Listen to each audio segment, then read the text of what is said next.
Friends, அந்த சட்டியை பழக்கிறோம். தேங்காய் பூ நெய்யும் போட்டு வதக்குறோம் பாருங்கள். அப்படியே வதக்கணும்.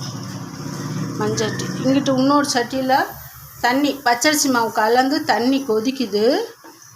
இப்போ இந்த தேங்காய் பூ போட்டு வதக்கி நல்லா அதுக்கப்புறம் கழுவி நெய்யை தடவணும். பார்த்துக்கோங்கப்பா. மதுரை ஆரப்பாளையம் பஸ் ஸ்டாண்டுக்கிட்ட குரு தேட்டருக்கு அங்கிட்டு சந்துக்குள்ளே பஸ் ஸ்டாண்டுக்கிட்ட வாங்கினதுப்பா. இது பூரா பார்த்துக்கோங்க. இது சாதம் வைக்க, இது பெருசாக கறி குழம்பு, கறி வறுவல் வச்சுக்கலாம். இது கேரளா மண்சட்டி, கேரளா மாடல். இது மீன் குழம்பு வைக்க, இது நம்ம வறுக்க பொரிக்க, கருவாட்டு குழம்பு வைக்க. மண்சட்டியோட அந்த மண்சட்டி சிவப்பு கலரும் வாங்கினோம், அது ஊற போட்டிருக்கேன். இது கருப்பு கலர் மண்சட்டி வேணும்னு வாங்கினது.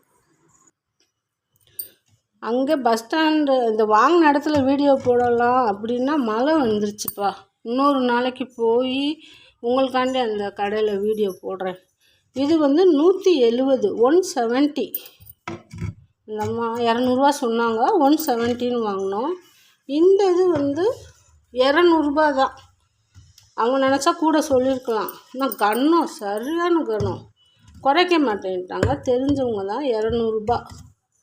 இதுவும் 200 தான். இது பெருசு, சரியான பெருசு, வெயிட் அப்பா தூக்க முடியல. இதுவும் 200 தான். இதுவும் 200 தான் சொல்லிட்டாங்க. எல்லாம் சேர்த்து 750 ரூபா கொடுத்தோம். 750 ரூபா. இதை குறைச்சி தான் கொடுத்தோம். 750 ரூபா பரவாயில்ல. 4 இதுக்கு 750 ரூபா. இதே இது மீனாட்சி அம்மன் கோயில்கிட்ட இருக்கிற புது மண்டபத்துக்கிட்ட இருக்கிற ஒரு கடையில் கேட்டோம், 400 ரூபா சொன்னாங்க. இந்த சட்டியை 400 ரூபா. இப்போ இதில் குழம்பு சாதம்லாம் வச்சு உங்களுக்கு காட்டுற சப்ஸ்கிரைபருக்கெல்லாம் தேங்க்யூப்பா. வாங்க, ஆரப்பாளையம் வாங்குங்க.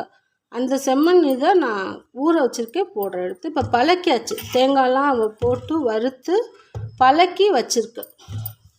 நல்லா இருக்குது. பின்னால் எல்லாம் பாருங்க, கன்னம்.